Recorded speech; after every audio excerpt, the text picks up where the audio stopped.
Halo dokter, tahu nggak sih ada 7 jenis dermatitis? Yuk kita bahas.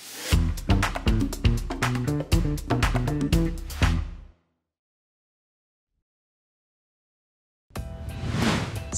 Dermatitis atopik. Dermatitis atopik gambarannya makula dengan batas yang tidak jelas atau plak eritema. Pasien bakal ngeluhin gatal dan luka akibat garukan. Lesi biasanya muncul di bagian lipatan kayak lipatan siku pada anak-anak dan orang dewasa.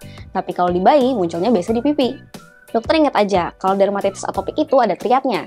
Eksema, asma, dan alergi rinitis. Jadi, kalau pasien punya kondisi suka alergi dan asma, lesi kulitnya itu kemungkinan besar ada dermatitis atopik.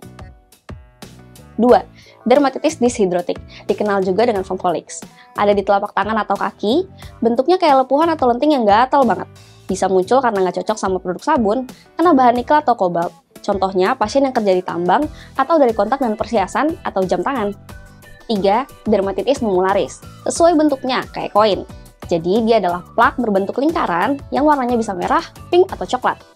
Cuma kadang suka dikira sebagai ringworm ya, atau infeksi tinea, karena sama-sama bentuknya bulat.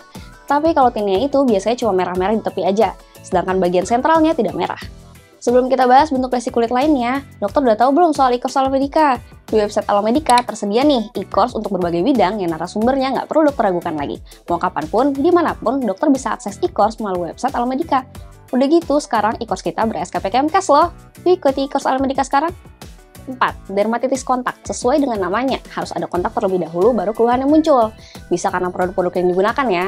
Makanya dibilang dermatitis kontak iritan atau alergen yang memicu reaksi alergi, sehingga lesi dermatitis kontak alergi muncul. 5. Dermatitis seboroik.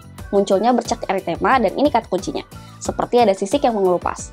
Daerahnya itu di area yang ada kelenjar minyak. Ya jadi di bagian yang ada rambut tuh.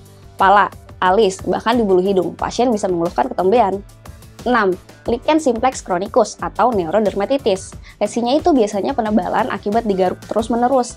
Salah satu pemicu kondisi ini tuh stres. Jadi salah satu tata laksananya kelola stres. 7. Dermatitis statis atau varicose. Kondisi ini menyebabkan pigmentasi. Kulit seperti bersisik pada daerah tungkai. Biasanya terjadi pada pasien mengalami varises atau insufisiensi venen kronis. Yuk, like video ini dan share ke pasien dan teman-teman dokter ya. Subscribe channel Alomedica dan nyalakan lonceng notifikasinya, supaya dokter up to date dengan pembahasan-pembahasan selanjutnya. Jadi dokter andalan genggaman, salam Alomedica.